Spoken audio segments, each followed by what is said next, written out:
Dear students, in last part we taken information about the paleontological evidences of the evolution. In that part we must discuss about the carbon dating method and how we prove that the today's vertebrates which are exist on the earth, they are evolved from the invertebrates which are which exist millions of the years. Now our next evidence for the evolution is that the connecting links. What are the connecting links? It means that they show the relation that living organism shows the relation in between the two different groups. They may join that two different groups. It means that they show the characters, morphological characters in them which are related to two different groups. म्हणजे connecting link म्हणजे काय, ज्याला आपण जोडणारा दुवा असे म्हणू, की दोन प्राण्यांच्या वर्गीकरणाचा आपण अभ्यास केला की दोन भिन्न गटातल्या प्राण्यांची जी लक्षणं आहेत अशी बरीचशी लक्षणं त्या एकाच प्राण्यामध्ये आढळून येतात. म्हणजे त्या दोन गटांना जोडणारा दुवा किंवा दोन ग्रुपला जोडणारं माध्यम म्हणजे कनेक्टिंग लिंक तो प्राणी असतो. आपण पहिल्यांदा what is the connecting links आपण याचा विचार करू. So connecting links are, it means that some plants and animals show some morphological characters. Some plants and animals shows some morphological characters by which they can be related to two different groups. Because of that living organism called as connecting link. म्हणजे निसर्गामध्ये काही प्राणी किंवा काही वनस्पती असे असतात की त्यांच्यामध्ये जे मॉर्फोलॉजिकल एव्हिडन्स म्हणजेच बाह्यरूपिकीय गुणधर्म जे दिसून येतात ते दोन भिन्न गटातल्या प्राण्यांमध्ये असणारी लक्षणे, शरीर रचनेच्या संदर्भातली वैशिष्ट्ये त्या एका प्राण्यामध्ये असतात. मग तो प्राणी किंवा ती वनस्पती त्या दोन ग्रुपमधली कनेक्टिंग लिंक्स आहे असं आपल्याला म्हणता येतं. The some plants and animals show the morphological characters by which they can be related to the two different groups because that living organisms called as the connecting links. Which are that living organisms? For example, peripates, lungfish and duckbill platypus. These are some animals. They have the characters of different groups. They have the morphological characters of the different groups. Now, what is the about this peripates? Peripates has the morphological characters. Peripates have the morphological characters. It means that the morphological characters of the annelida and some morphological characters of the arthropoda. We know that the classification of the classification of the living organisms or the animals. Last class we studied about the classification. Some morphological characters of the annelida and some morphological characters of the arthropoda that are present in the peripates. Which are that? The peripates has the morphological evidence of the morphological characters. That the peripates, the body of the peripates is the segmented. They have also a thin cuticle and they have the parapodia for the locomotion. These are the characters of the annelida animals. And that peripates also can perform the tracheal respiration. they also perform the tracheal respiration, and that peripads also have the open circulatory system. The tracheal respiration and open circulatory system, having the tracheal respiration and the open circulatory system, these are the morphological characters of the arthropods. It means that the peripads shows some morphological characters of the annelida and some morphological characters of the arthropods. So, the peripads is the connecting link in between the annelida and arthropods. It means that peripads is the connecting link in between the annelida and arthropods. It also proves that the arthropods are evoluted from the annelida. Arthropods are evoluted from the annelida. Same way we think about the lungfish. It is a fish, and we know that all the fish uses for the respiration. They take the oxygen which are dissolved in the water. They have the gills for it.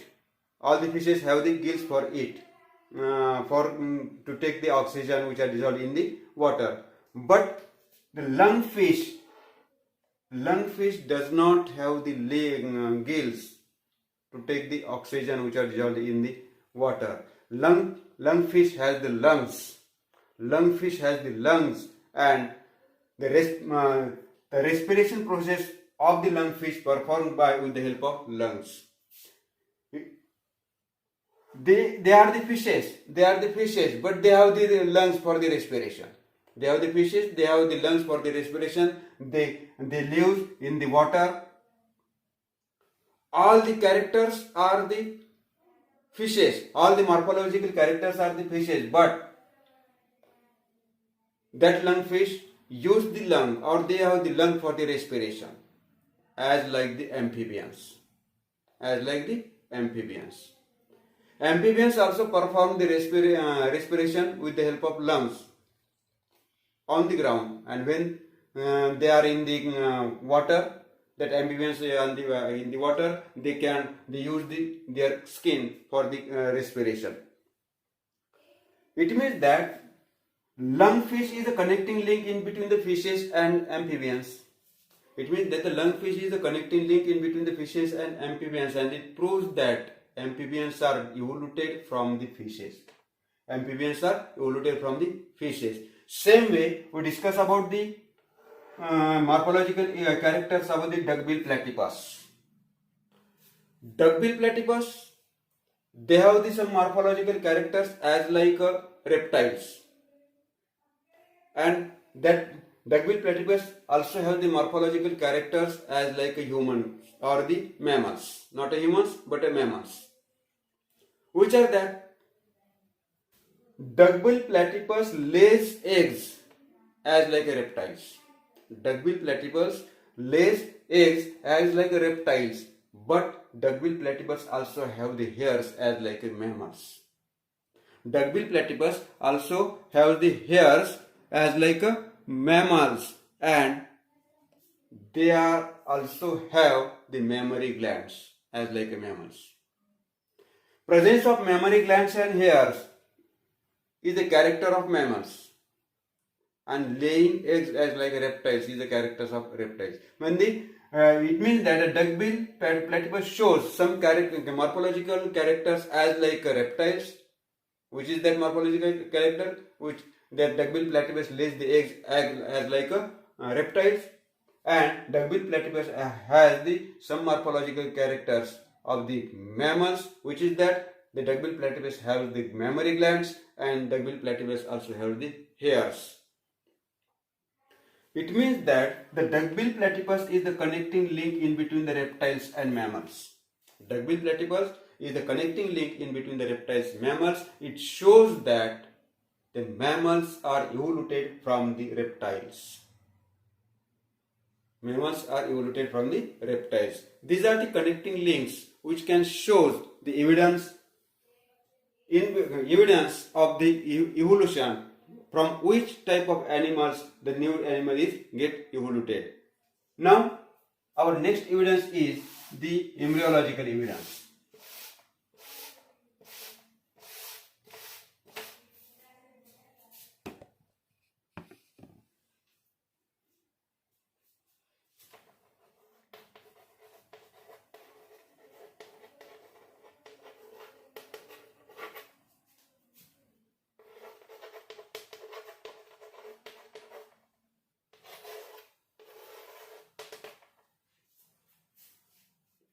embryological evidence. We know that the embryo,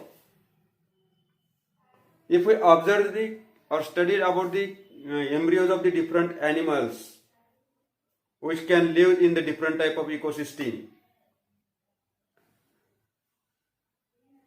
in embryo, in the formation of the embryo after the reproduction, when embryo is formed, they can show the development in different stages.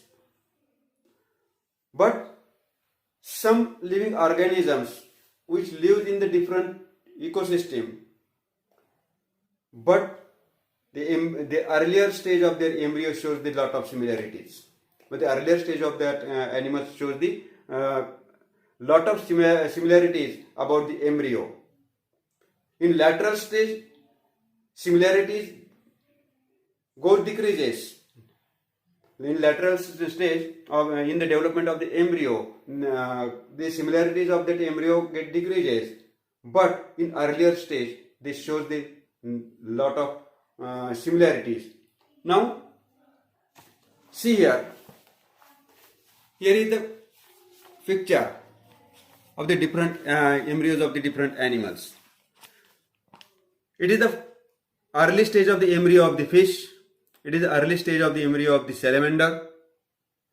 Now it is the early stage of the embryo of the tortoise. It is the early stage of the embryo of the chicken. It is the early stage of the pig, embryo of the pig.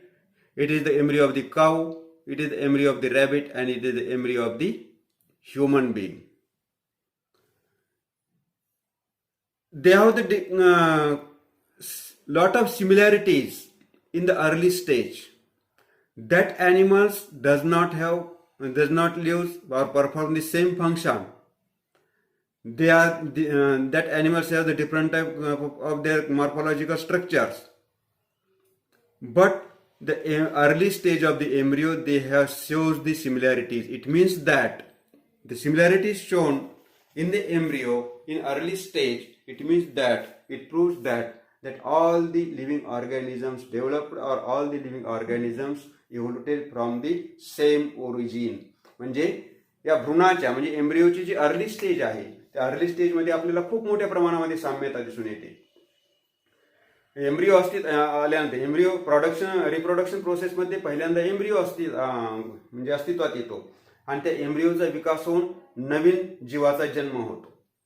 आता जे उदाहरण आपण पाहिलेलं आहे की ते प्राणी ही वेगवेगळ्या अधिवासामध्ये राहणारे आहेत. आपल्याला माहिती मासा असेल, फिश, सॅलेमंडर, टॉर्टॉइस, चिकन, पीक हे वेगवेगळ्या अवस्थेमध्ये ज्यांच्या रचनेमध्ये साम्यता नाही, ज्यांच्या कार्यामध्ये साम्यता नाही, म्हणजेच अन्न ग्रहण करण्याच्या पद्धतीमध्ये साम्यता नाही किंवा कुठल्याही प्रोसेसमध्ये म्हणजे साम्यता नाही, असे म्हणजे वेगवेगळ्या ठिकाणी अधिवासामध्ये राहणारे हे प्राणी, परंतु त्यांच्या एम्ब्रियोची सुरुवातीची जी अवस्था आहे त्या सुरुवातीच्या अवस्थेमध्ये साम्यता खूप मोठ्या प्रमाणामध्ये आहे. ही साम्यता अशी सिद्ध करते की आज जरी हे प्राणी वेगवेगळ्या अधिवासामध्ये राहत असले तरी त्यांची उत्क्रांती, त्यांचा विकास कुठल्या तरी एकाच ओरिजिन पासून म्हणजे एकाच पूर्वजांपासून झालेला आहे. That the similarities in the early stage of the embryo shows that all that living organisms get evolved from the only that single living organisms. म्हणजे कुठल्या तरी एकाच प्राण्यांपासून यांचं इव्होल्यूशन झालेलं आहे. Students, these are the evidences of the evolution. We discussed about the 6 type of evolutions. First, we discussed the morphological evidences. Then we discussed about the anatomical evidences and vestigial organs. Evidence of and that vestigial organs also shows the evidence of the evolution. Then we discussed about the paleontological evidences. Fossils shows how can animals get evolved or living organism evolved in the evolution. Then connecting links also shows the process of the evolution, and embryological evidence also shows the process of evolution, or also tell the story about that the living organisms which can live in different atmosphere, different surroundings, they perform different type of activities, but their embryological stage, earlier stage of the embryo shows the similarities. It means that they are evoluted from, or their ancestor is a common, or their origin is a common. They are evoluted from that same living organisms.